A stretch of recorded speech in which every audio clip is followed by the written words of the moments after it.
Commission. I'd like to start off by having the members introduce themselves, starting right far left. John Schroeder, Vice Chairman.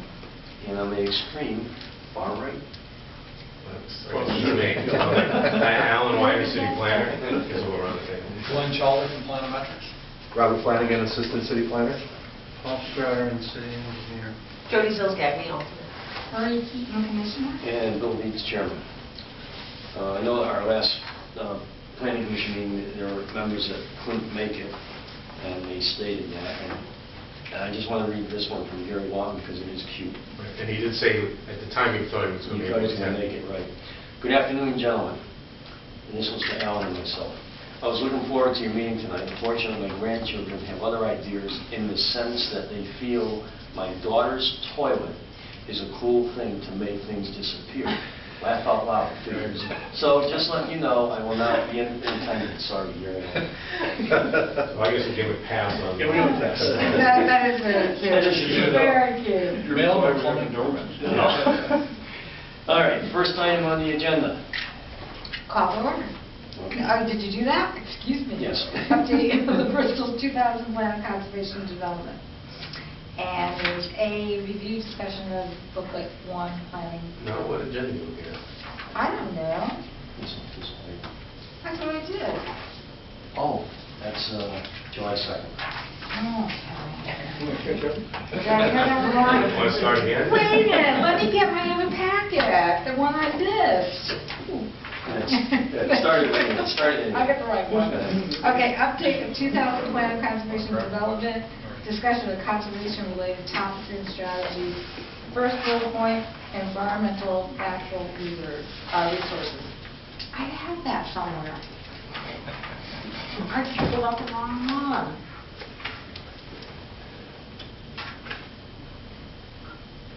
So, I read it. Get rid of that. Okay, so discussion, okay. Are we going to Lack of sleep, guys. each bullet point? I think the bullet points are all, yes, we are. So I think if it's all right with you, we'll just start kind of going through. I'll explain what the intent of the booklet is, and then we'll kind of go through. Just quickly, this booklet is out of sequence. Last time we talked about booklets 1 through 3. Right. Booklet 4 is going to be the demographic information, which we're in the process of compiling. So booklet 4 will be issued when the data collection and analysis is done. But really, it's time for us in the overall process here of preparing the plan is to start talking about plan strategies for Bristol. So as we talked about earlier, I think it's useful as part of our planning effort to think about the plan as containing 3 main components. Conservation strategies are things that the city might consider protecting or preserving in some way, shape, or form, and that's going to be the subject of our discussion tonight. And then at subsequent meetings, we're going to talk about development strategies, which is how the city is growing and perhaps should grow in the future. And then finally, infrastructure strategies, which is going to deal with issues related to transportation, utilities, and other services and facilities. So tonight's meeting, what I did is I took the 2000 Plan of Conservation and Development. I looked for the topics that related to conservation and then presented them here for discussion tonight. In certain situations, I'm suggesting some language for discussion, things to add in. We prepared some maps about the location of important resources, etc. And I think it would be useful and helpful for me if we go through the document and we start talking about the strategies that we currently have and whether we think those strategies will serve us well for the next 10 or 20 years. There's 22 pages here. And so we'll take our time and try to get through them all tonight if we can. So with that, the first thing I did, starting on page 2, the current Plan of Conservation and Development lumps environment, open space, and recreation together, I believe, Chapter 8. Yeah, parks and recreation. It seemed to me that in that discussion there were some natural resource strategies that kind of got lost because the focus had turned to open space and recreation. So I wanted to break them out separately here and map the natural features, natural resources in Bristol, so that we can have a conversation and ask ourselves, are we doing the things that we should be doing in terms of protecting natural resources? So the first page, on page 2, is kind of an overview of the text from the 2000 VOCD that relates to this. I felt that the key findings, conclusions, and issues were still relevant. I didn't think there was anything else that needed to be added in here, with the possible exception of the Coppermine Brook study, to add that in. And then any other thoughts or comments on page 2? Well, I know we've always talked about this, and it's just like, we know it's there at the Quabbin River, you know, in the accessibility to it. Yeah. I know at one point down by down street Memorial Boulevard, they were thinking of making it, I believe, handicapped for people that want to go fishing, you know, they're going to do something there, but I don't know whatever happened to that. I don't know if it was smooth ground field that they thought that maybe. Yeah, it's the old Truden. Oh, true, right. But if you notice, the second bullet point is lifted from the 2000 plan, which in fact refers to the Quabbin. Right, and it does say inaccessibility to the public, which, you know, we know So that's certainly still relevant. Still relevant, oh, definitely. Should we take it this time to identify where that happens? Because, you know, one time we're talking about Forestville, and another time we're talking about up by the West End, and so should we really more identify the area that we're talking about? In terms of accessibility? Yeah. Or it doesn't matter? I'm just I throwing it out. think in taking a sort of a 30,000-foot view and your plan, I mean, you're not doing a study of the Quabbin River. Right. I think you're recognizing that there are places, and perhaps the word largely inaccessible to the public. I mean, I guess we could discuss whether it's still largely inaccessible or it's inaccessible in Certain areas. in some places without necessarily identifying. Obviously, in Rockwell Park, it's right there. In parts of Forestville, it's right there. In parts of the West End, it's not. Right. So the word largely may not be as appropriate or relevant as it was back when this was done. I think there's a little more, maybe a little more accessibility than there used to be. But I'm not sure you have to necessarily identify, define where that is. And I think it might help our discussion here if we think about this chapter as sort of the resource itself. And I think the issue about public access and accessibility, to me, becomes sort of an open space and recreation or cultural amenity that we want to take advantage of. So this would be the Quabbin River in terms of water quality and those other types of issues. Because those could be things that we can make a difference on, and then we'll deal with the accessibility issue, I think, in sort of in the next chapter. Okay. Any other thoughts on page 2? So I think pages 3 and 4 kind of go together. Before we leave page 2, I just want to throw this out there to make, just again to make sure that we're in agreement. Keeping in mind that the findings and the like from the 2000 plan are almost 15 years old, and what people thought about back in the late 90s may be a little bit different than today. The hoppers was a big deal. That was a big topic. Right. Hurley Hill, certainly a prominent topographical feature. I mean, does the commission feel that these items are still worthy of note in terms of distinguishing the lay of the land in the city in 2014? Obviously, these features haven't gone away. Nope. But I guess the question is, do they still have the prominence in your minds or in the minds of the public that they're worthy of, continue to be worthy of note? Now, I'm not suggesting they're not worthy of note. They're at a degree where 15 years ago they were good. Right.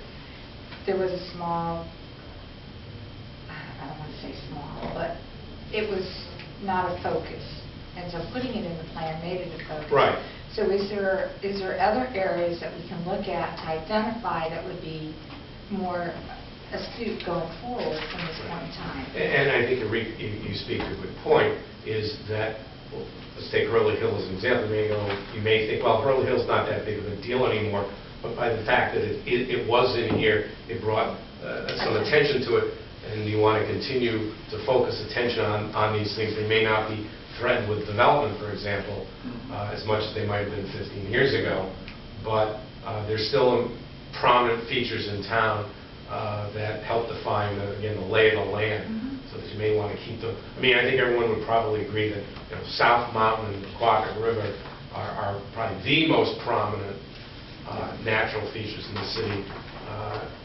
The hoppers are important, but I think the sense is that maybe a little probably better protected than they were at the time. Still, perhaps worthy of keeping people's attention focused on them by keeping At them one there. time, the hoppers, remember, they wanted to make it a recreational. Oh, sure. That was a big topic. Right, and I think part of the reason it got attention when you did your last plan was it was a kind of a more of a front burner issue, and that it was like, no, it's an important feature that needs to be identified and paid attention to because of its natural formation and the fact that it helps define the lay of the land in the city. So I think it's a good question. Are there other features that maybe didn't get that attention 50 years ago? Maybe that there aren't any, that you really kind of covered them here. I think this is probably it, in my opinion. Yeah, oh, definitely. I have another question on page 2. Go for it. Just a question, I don't know if you know the answer. When it mentions the purchase of land by Jacqueline Rod and Gun and Bristol Fish and Game acquiring significant properties in this part of the city, you know what they've acquired that they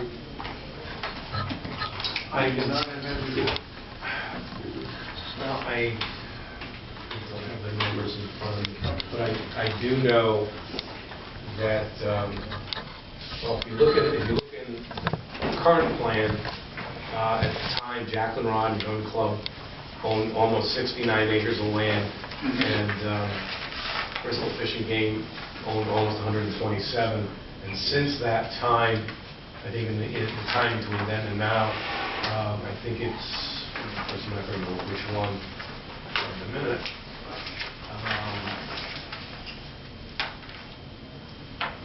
Jacqueline Rod and Gun Club has acquired additional land. So they now own almost 87 acres of land in town. So I think, John, what we need to do here is the text that says recent years. That was really recent years in the year 2000. So I think as we massage the text to set up this discussion, we'll edit out stuff like that, because that's no longer historically accurate. Yeah, and I think another example of that very quickly is there are references in your 2000 plan that Glenn carried over here that make reference to the Bristol Regional Environmental Center. Yeah. And that is now, in the time between then and now, that organization is now the Environmental Learning Centers of Connecticut. Same organization, and but they go under a different name. But the land that the Bristol Regional Environmental Center owned is now in the name of the Environmental Learning Centers of Connecticut. So those are changes that will get made and reflected in the updated plan. Good. So pages 3 and 4, I think, go together. 4 is a map that really didn't exist in the 2000 plan. But what we tried to do here is to map the location of important natural features in town. So I think listening to the conversation earlier, I think we're going to want to put place names on it for the different features. I mean, the label for Quapac River is hard to find. Hurley Hill is not even identified. Shippens Hill isn't. So we're going to put labels on for those things so people can understand features that they've always known and seen in the city they'll find on here. But I think the thing that I found interesting about this map was the distribution of steep slopes in the city. It really kind of defines the character of the city a lot. The locations of the steep slopes that really give Bristol a lot of its character, define the city. And I think the location of the floodplain areas, the public water supply watersheds, and these areas which are called the natural diversity database sites. And I think, again, for people to realize the richness of some of the resources and things we have in Bristol, I think is important as part of the plan. One of the things on this map, so Alan, there's multiple aquifer protection areas shown on here, but there's really only one that's regulated, correct? Correct. Right now, the aquifer protection area associated with the New Britain water supply off of Nick's Street, Malta Street. The dashed line around that is a level A aquifer protection area, so that is regulated by the city's aquifer protection agency, which is the zoning commission. The other aquifer protection areas on this map, also encircled with the blue dashed line, are what are known as level B aquifer protection areas. Those have not been, those are sort of preliminary identifications that at some point will be converted to level A aquifer protection areas. But that's done through the state, the Department of Energy and Environmental Protection, working with the water departments and water companies that whose wells are being protected in these areas. So it seems to me that I think in the legend, it probably makes sense for us to call one of these aquifer protection area, and the other ones are potential future aquifer protection areas. So yeah, the one in and around the New Britain Water Department and Bristol Well Fields is a regulated area. Yeah. Alan, the area over near Chipman's Hill, we had gotten some information a few months ago, and I don't know if you can prompt my memory here. We had some preliminary information about the mapping on that area, and it hasn't been formalized yet, but I thought I saw something come through the office where they were on the verge of formalizing it. And maybe for the purposes of this plan, it's not going to really make a difference, but I just wanted to point it out. This area here, I believe, was just getting ready to be. Yeah, these are various stages of. And I don't want to go through the whole act. Oh, no. I think. But yeah, I just wanted to point it out that there is, from my knowledge, there is another area that's on the verge of being approved by the state. Yeah. And I think what I'd like to suggest for consideration for the plan is that we map both those areas so that even over the course of this plan's life cycle for 10 years, if you will, that if these do flip into a regulated category, we've already identified them as potential future aquifer protection areas. And if an application were to come in these areas, you'd say, well, you're not regulated today, but we're going to sort of pay a little bit more attention to what's going on here to make sure that we don't create a problem in the future. And I think having this in that map is probably the right idea. And also, Alan can I just want to point out that these areas tend to get smaller as they get approved. So this is kind of a reach right now, and it more likely will contract a little. What is the natural diversity database like? What I love telling this implications does it have for anything? I love telling this story. These are areas which the state has identified as being places where there could exist unique natural features, waterfalls, bat caves, things like, not Batman, but and there is one in the state, so that's why I mentioned that. But there can also be places where rare, endangered, or threatened species have been cited. So the state has created this database, and they mark them on a map. All that they will tell you is they know where it is, but this circle, it's not necessarily in the center of the circle, but it's somewhere in the circle. Right. And so you got more of the story? Comments made. So we suggest, we put these, encourage these to go onto the map so the commission knows about these. If somebody was to come in with an application within the circle, I would hope that you would ask the applicant to contact DEP to figure out what's going on there and whether or not what they're proposing is a threat to this particular activity. The reason that we don't collect or report this information on your behalf is that they keep track of who had the information. So if it's the last, I don't know, special flower, and I was the last person they told, and that special flower disappears, they think that maybe I had something to do with getting rid of it because I didn't want it around. So I think it's a sensitive resource. Exactly what it can be, I can't tell you. But they work with applicants to make sure that they get a chance to move ahead with their development proposal and the resource is protected. What's the age of most of their information? I don't know, but annually, I think Alan's got the map on his wall. Yeah, I don't remember the age of it. I see one of them is right in the middle of the industrial park. What natural diversity is in the middle of the industrial park, unless it predates construction. It could be, unless there's been And documented. you're really not going to know what that is. And it could be, some, again, sort of unique natural feature. I mean, the hoppers don't show up here, sort of a unique area, but it could. because it's not necessarily a species, but it's something which is unique in the history of Connecticut. So on the Housatonic River, the Great Falls show up as natural diversity site. There's really nothing you can do to, I mean, it's there, it's not going anywhere, but it's just sort of recognition. So it could be both a feature and/or animal plant, anything that they determine is very unique and probably needs some protection. The city has no obligation, that's not the right word. The state monitors these, so they can't be everywhere at all times. And so if a resource is destroyed, then we're losing some of the natural diversity of our state. So the commission being aware of these allows the commission to decide if they want to have additional information on this or not. Which brings me to my point, that if you look at the Southington, the little notch where Lake Compounds really would sit with Southington, and everything is, you know that's not a full circle. And while we don't have any jurisdiction over Southington, I wonder why we're not looking at any means of communication in our plan of development that we would be cooperative, that we would encourage, that we would, support that process of going across lines, city lines to another municipality. Because if you think about how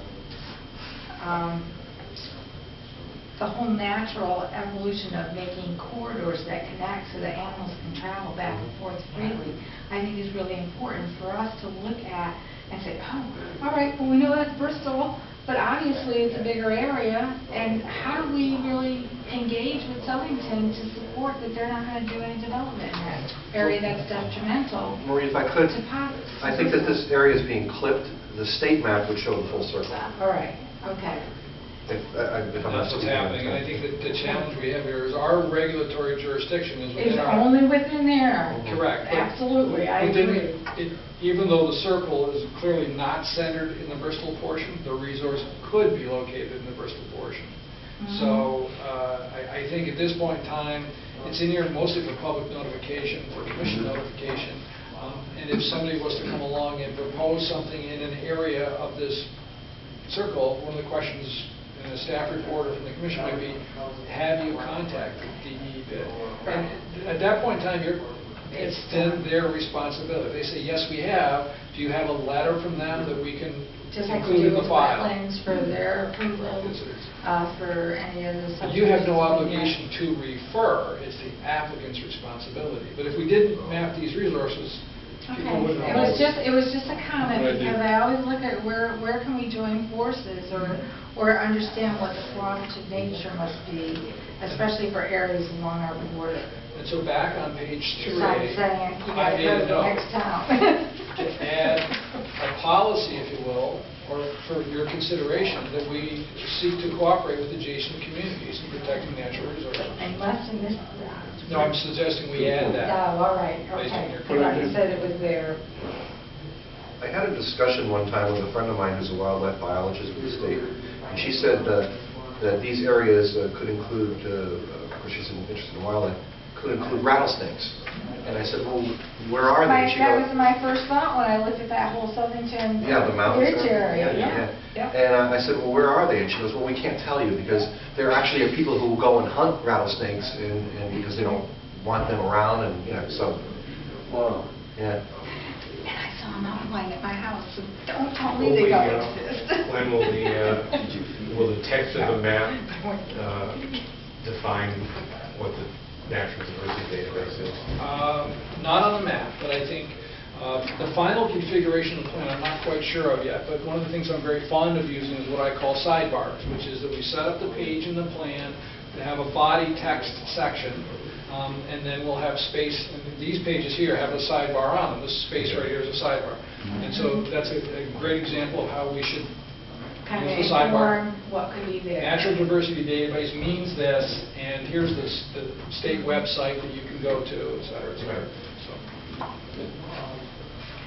So then in terms of the policies, I captured the policies in the 2000 POCD. I captured the overall goal, which I thought was reasonable. The policies I carried forward. I made a couple of edits for your consideration. Mostly, when I make an edit, I'm not I'm suggesting something for our discussion. Mm-hmm. Number 4 talked about protecting the quality of potable public surface water and groundwater supplies. And I thought it might be better for the city to have a broader goal of protecting water quality anywhere in the city. We shouldn't just limit it to public water supply watersheds and other things like that. That's a good point. I think number 5, I suggested adding in steep slopes in addition to the ridge lines and wetlands, because I think they are such a signature feature when you're driving around the city. They are. They really help frame the overall area. I didn't see a statement related to flood-prone areas, so I thought adding that in made some sense. And then, in terms of drainage approaches, there's been kind of a paradigm shift in thinking about storm drainage in some areas. Historically, our approach was to try to capture drainage and get it into pipes and discharge it. And that can have some impacts in terms of interrupting groundwater recharge to our base water table and also aggravating downstream flooding. So even though we try to manage it, we still can have impacts. So some communities have started to investigate what's called low-impact development, which is the way the drainage is captured closer to where the raindrop falls and treated on sites. Now, it works really, really well in more rural and suburban communities, and retrofitting a city like Bristol with LID is certainly a challenge. But I thought having something in the plan that suggests that this might be a consideration in the future might not be a bad thing. Two things, two observations. One is, I think this is an issue that when the current plan was being prepared, wasn't really on the table. It wasn't an idea that really existed.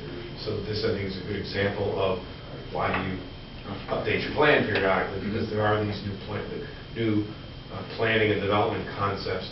And the stormwater management manual didn't come out until 2004. Right.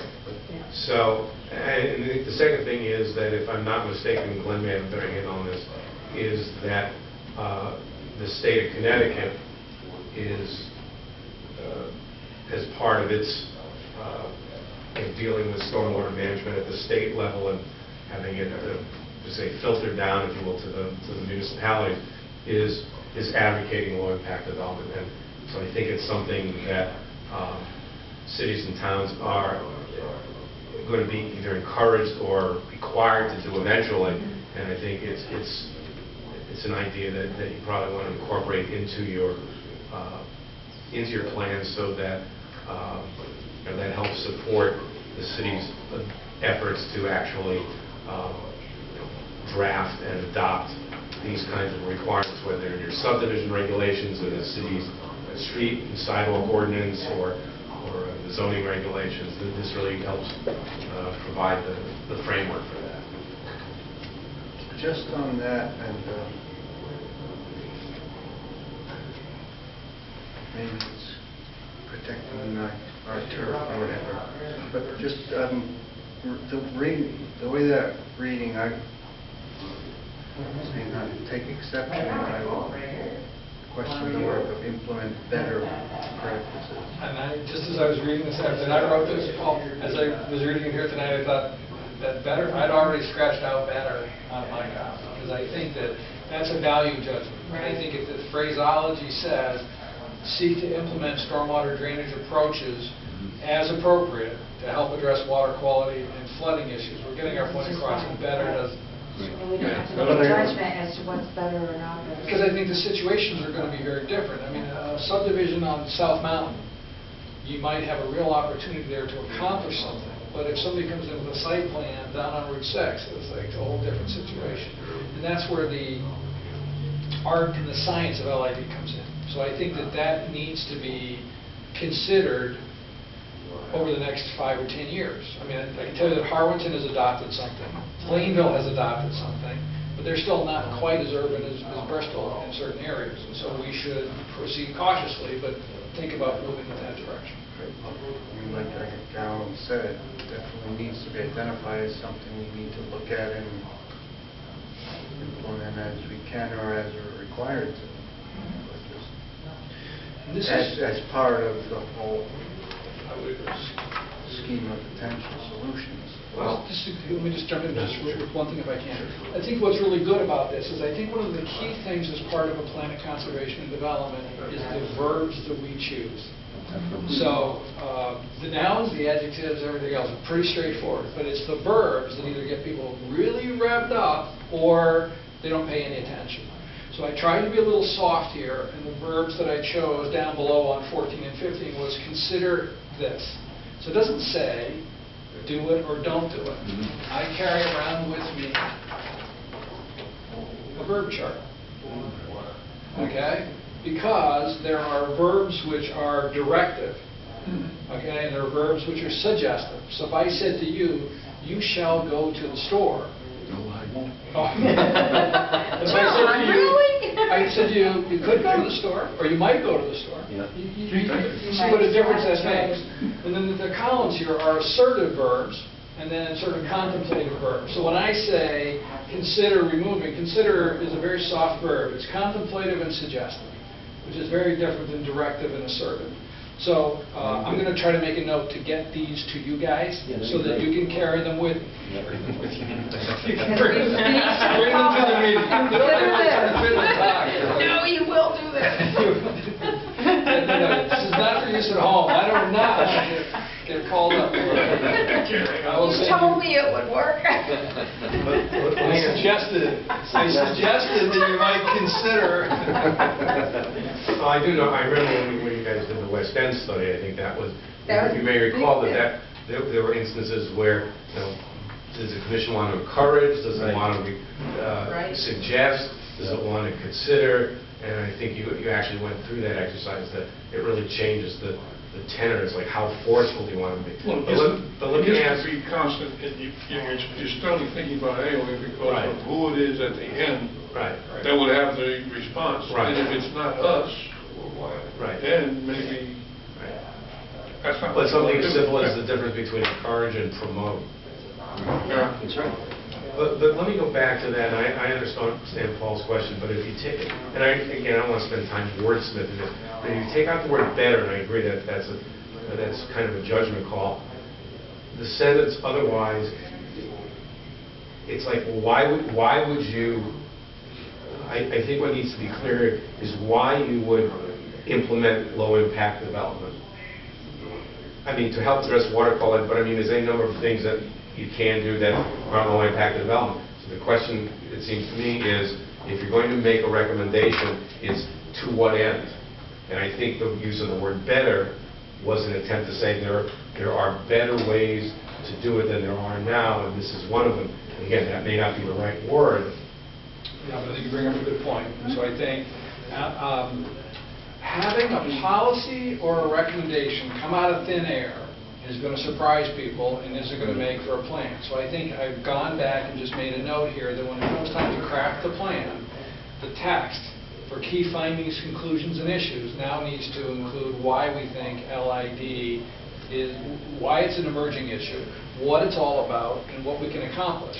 And then that now sets the stage for the recommendation to follow. So I think that's a great doesn't it suggestion. sort of the way it connects with water quality and flooding issues?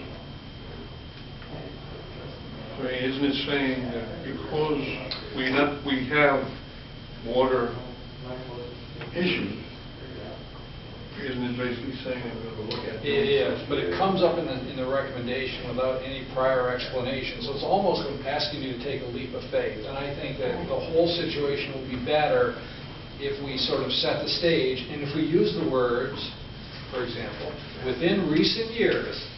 Well, somewhere in there. Because if you take out the word better, and the sentence reads, seek to implement stormwater drainage approaches such as low-impact development practices as appropriate to help address water quality and flooding issues. And the question that I would ask is, well, you mean you don't have stormwater drainage approaches that help address water quality? You have none? Well, of course, the answer is, well, we do. Well, then why is this in here? That's why you have better in there. That's my point. That's why the word better is in there. And I understand Paul's point that that may be a loaded term, but if you don't have some qualifier as to why you're recommending low-impact development, the goal doesn't make any sense. Is there Or something? the policy doesn't make any sense. Is that something we can put in before we get to the goal? Well, that's what Glenn did. I got it. All right, I hear your point. I'm on it. If we wordsmith it all. Right, that's what I said, I don't want to wordsmith, but there's a reason that word was in there, and if you're not going to use that word, you need to use something else. Is there anything that you think is in here that we should take out, or anything you think that's not in here that should be added in? Do you think this is a good natural resource protection program for the city of Bristol for the next 10 to 20 years? I have a question on number 12. When it says improve public awareness of the Powhatan River, do we want to add anything else to that, like the hoppers or is it just? I think public awareness of natural resources as community assets. I mean, there's a broad array of them. So I think that rather than just pull out the Pequawton and go more global, I think would be good.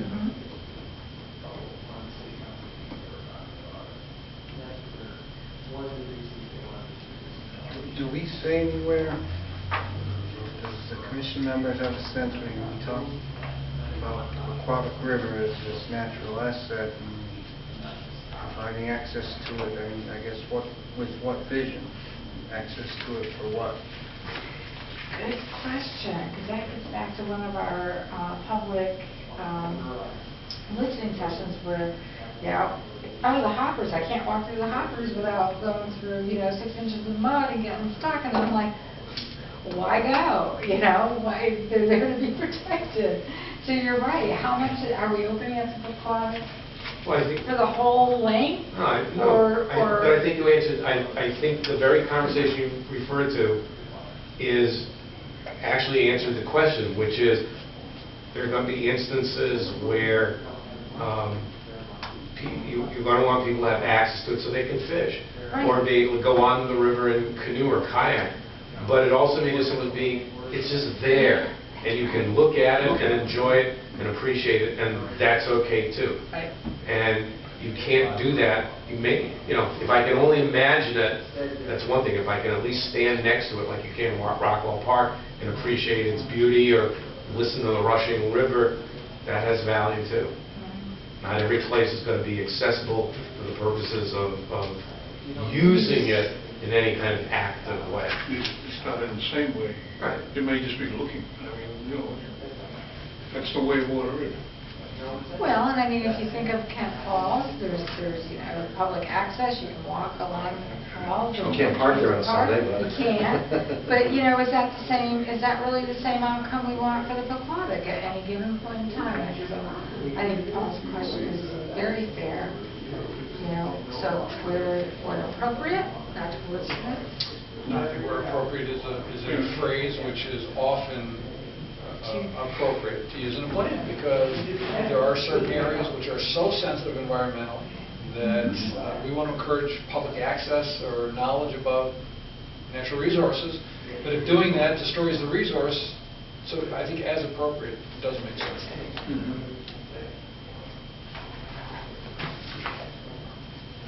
When I looked at this section and I kind of compared it to the existing plan, I think I understand that there were a number of policies in the existing section that weren't included here, and if I'm reading correctly, it's because they were applicable elsewhere. Right. They were open space issues or the like. So that really you extracted from a larger section these the policies that were associated more with the natural resources and then added some.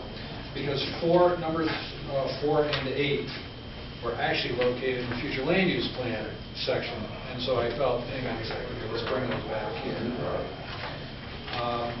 I feel like, unless there's any other comments, I think I have good feedback. I understand your thoughts on natural resources. I'm ready to move to open space. Good. So the information that's on page 5 in this document is, as was pointed out earlier, from the 2000 Plan of Conservation and Development.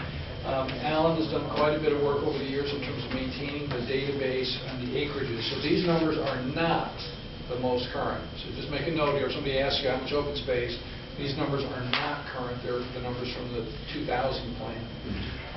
But I think that if you go to the map, which is on page 7, you start to get a sense of some of the different parcels in town, which are either open space today, or they're municipally owned or state-owned, or they're cemeteries, or they're golf courses, or fishing game clubs, and other things that enhance the overall character, et cetera, of the community. And then working through Alan's database, et cetera, here, we're going to try to recategorize these properties, because ownership isn't really the best indication of open space, because municipal land can be municipal land for water supply, and it's forested, or it could be actually a school. So this doesn't really distinguish between, Rockwell Park and,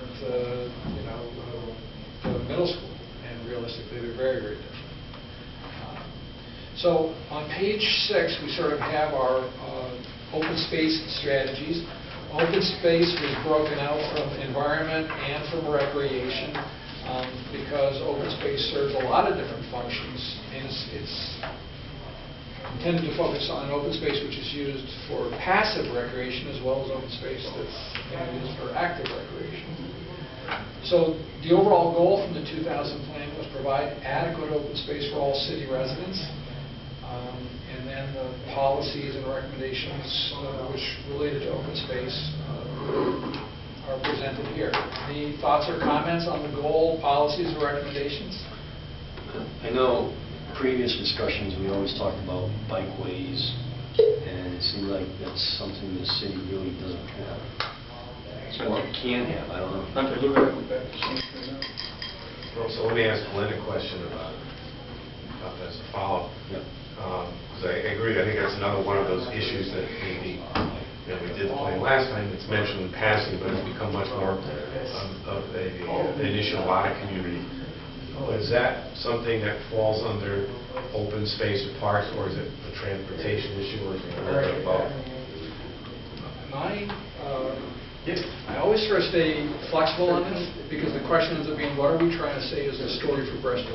So my initial reaction is that in most plans that I've worked on, it ends up as sort of a transportation-related element, because people use it to get around, whether it be for recreation or for commuting and other stuff like that. But depending on the conversation that we have, if the discussion ends up being that we think it's more of an open space for recreation, then that's where we're going to put it, because it's important to tell the story the best way. So that's a dodge of your question, but I think only because I think we need to figure out what's the best way to tell the story for Bristol. Well, if bikeways, for instance, if a bikeway ends up being part of a street thoroughfare, that could be a situation. On the other hand, if it ends up being a path between here and the other side of some woods, it's also a bikeway, but it takes in both of those. So maybe just as well as maybe it is transportation, I don't know. I think. But for me, transportation means I'm going to go somewhere. I'm going to, catch a bus and go to the next city, or go to a venue, or do something. Whereas a bikeway suggests to me leisure walks, riding a bike, taking some time out for myself. Right, but John made a good point, is that it could be the same thing. If you're trying to encourage people to use the bicycle as a means of transportation, right, and on the streets, then that's very different from it being on a rail trail. Right. So, But I think here, I've made a note here to add that text in, because I think the idea, I was looking at recommendation number 8, and remembering our conversation we had before, we said increase public, this one right now says increase public access to the Pequawba River. But realistically, don't we want to sort of increase public access to all open spaces? And I think building on that in terms of bikeways, don't we want to promote trails for pedestrians and bicycles for recreation through open space areas? And I think we do. So I think it might be possible in the plan to say the same concept in different chapters, which sort of reinforce each other. again, might it not be where appropriate, there might be open spaces where you don't want people, or it's not that you don't want anybody in, but you don't want us to encourage it. Right. That the more people there, the the harder it is to preserve it in its natural state. There's a difference between sort of road biking, which is often paved trails, versus mountain biking, and then Right. so what mountain bikes, sometimes people feel that those actually can harm the resources. So I think the words "as appropriate" or "where appropriate," I think would be a good addition on this one in particular. So the plan, in terms of policies, the number one recommendation here is to acquire land for open space as it becomes available in locations recommended in the plan. So that's the sort of the primary lead, if you will.